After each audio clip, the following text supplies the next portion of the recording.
니핑.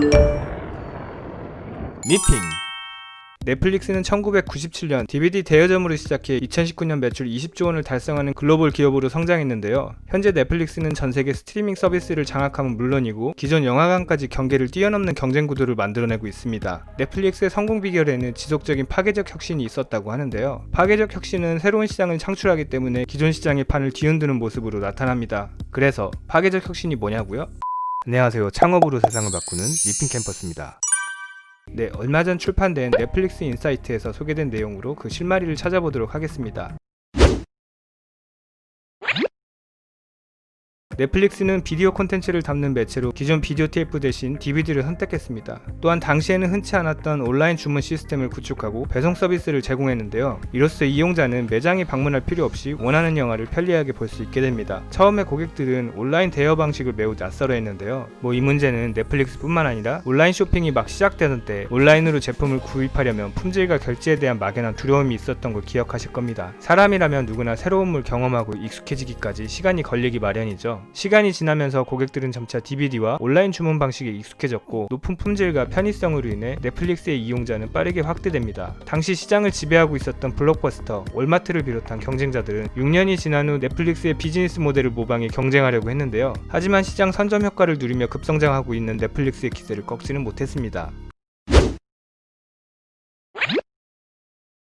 넷플릭스는 1998년 인터넷을 DVD 사업에서 주문과 결제에만 사용했다면 2007년부터는 스트리밍 서비스로 활용이 진화합니다. 스트리밍 서비스는 온라인에서 실시간으로 콘텐츠를 재생할 수 있기 때문에 번거롭게 DVD를 대여하고 반납할 필요가 없고요. 이용자들에게 전에 없던 편의성을 제공하게 됩니다. 물론 인터넷 속도가 뒷받침됐기 때문에 가능한 서비스겠죠. 그리고 이제 겨우 넷플릭스의 DVD 사업을 따라가던 경쟁자들은 스트리밍 서비스까지는 아직 준비하지 못했고 이용자를 넷플릭스에 뺏기는 것을 바라볼 수밖에 없었습니다. 넷플릭스가 처음 사업을 시작했을 때 DVD 판매와 대여 사업을 병행하고 있었는데요. 1999년 6월 당시 넷플릭스의 월 매출액은 약 1억 원을 넘어서고 있었습니다. 이러한 추세가 지속된다면 경영진의 매출 목표였던 연매출 10억 원 달성은 어렵지 않아 보였습니다. 하지만 경영진은 매출 내역을 보고 고민에 빠집니다. 매출의 99%가 DVD 대여가 아닌 판매에서 나왔고 대여에서 나온 매출은 전체 매출 1억 원 중에서 100만 원 정도 뿐이었습니다. 애초에 넷플릭스의 핵심 비즈니스 모델은 판매보다는 DVD 대여에 있었는데요. DVD 대여 사업에 더 집중하기 위해 판매 사업을 중단하게 됩니다.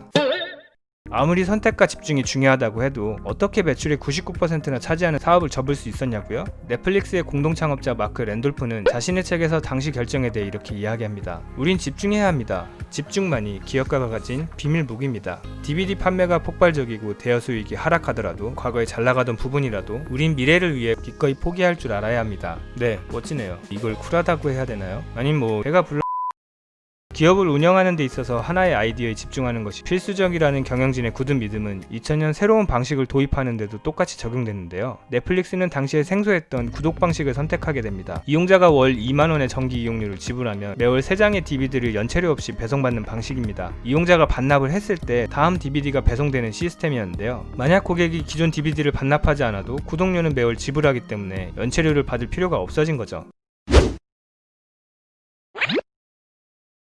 넷플릭스의 사업은 콘텐츠 확보가 무엇보다 중요합니다. 영화 제작사로부터 DVD를 구입할 수도 있고요. 유통업체로부터 저렴하게 공급받을 수도 있습니다. 하지만 2007년부터 넷플릭스가 스트리밍 사업을 시작하면서 사정은 달라지게 됩니다. 영화 제작사나 콘텐츠 소유자와 라이센스 계약을 맺는 일이 쉽지 않았다고 하는데요. 이들로부터 라이센스 허가를 받지 못하면 스트리밍 서비스 자체가 불가능합니다. 제작사들은 자신의 이러한 유리한 위치를 적극 활용했는데요. 매번 새로운 콘텐츠가 출시될 때마다 라이센싱 협상을 했는데 제작사 측은 넷플릭스의 이익이 늘어나면 그 이익을 같이 먹기 위해 라이센스 비용을 올려서 제시했다고 합니다. 이로 인해 넷플릭스는 이익 구조를 개선하기 어려웠고 증가하는 라이센스 비용을 어떻게든 해결해야 한다는 필요성이 생겨납니다. 넷플릭스는 자체 컨텐츠를 제작해 기존 제작사에 대한 의존도를 낮추자는 생각을 하게 되는데요. 이렇게 되면 넷플릭스도 대안이 생기니까 제작사와의 라이센스 협상 대응력도 높아져 터무니없는 요구에 대해 단호하게 대처할 수 있다고 판단한 겁니다. 그렇게 새롭게 시작된 것이 넷플릭스 오리지널 프로그램 제작이었습니다. 2013년 하우스 오브 카드를 시작으로 2019년까지 80여 편의 오리지널 프로그램을 제작했고 영미권뿐만 아니라 한국을 비롯한 전 세계에서 오리지널 프로그램을 제작하고 있습니다. 스트리밍 서비스 분야의 경쟁도 점점 치열해지고 있는데요. 이미 아마존 프라임,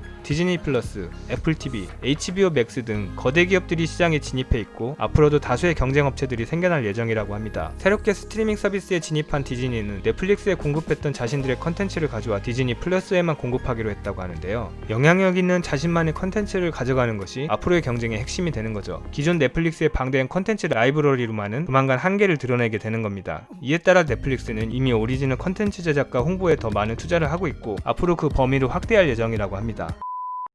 네, 이렇게 넷플릭스 인사이트에 나오는 파괴적 혁신을 간단하게 알아봤는데요. 기존의 익숙한 판을 뒤집고 지속적으로 새로운 시장에 도전장을 내미는 넷플릭스는 우리 예비 창업자들에게도 많은 인사이트를 주고 있습니다. 사업의 핵심은 다른 무엇보다도 이용자 편의성에 있음을 다시금 깨우치게 하는데요. 그 핵심을 찾고 집중해 혁신적인 가치를 만들어내는 것이 창업가의 소명이겠죠. 넷플릭스는 어떤 변화를 만들어갈지 그 행보가 기대됩니다. 네, 오늘은 여기까지 하겠고요. 이외에도 창업에 대한 다양한 정보가 궁금하시다면 지금 미핑 캠퍼스에서 만나보세요. 감사합니다.